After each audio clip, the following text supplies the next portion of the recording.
looking back there, you said very casually, as though you were talking about changing a filter on a lens or something, you said, oh, I sort of crossed over illegally and met up with the rebels and stayed with them for a while. What sort of danger would you have been in there? What could have been?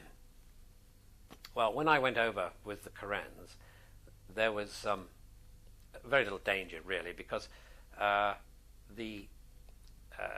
it was the off-season. I mean, there's a campaign every year where the government forces come and attack the Karens and they fight in the jungle. And there wasn't much activity at that particular time.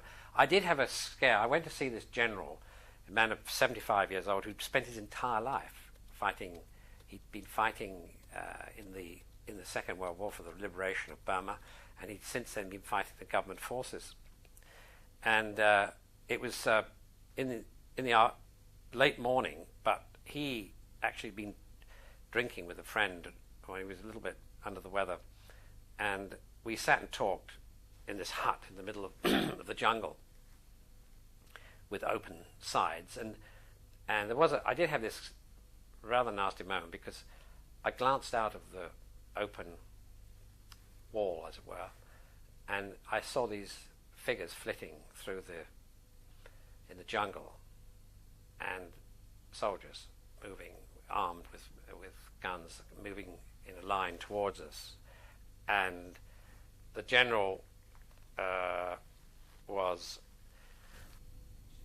in the middle of a story, and I sort of tapped him on the shoulder. Excuse me. Look out, I think there's a problem here. And he looked out and he laughed. They were his own men on a little maneuver. So, but that was the only thing. I think there are many more dangerous things in the jungle than soldiers, really. There were some nasty little creatures, apart from the leeches that tried to end your life.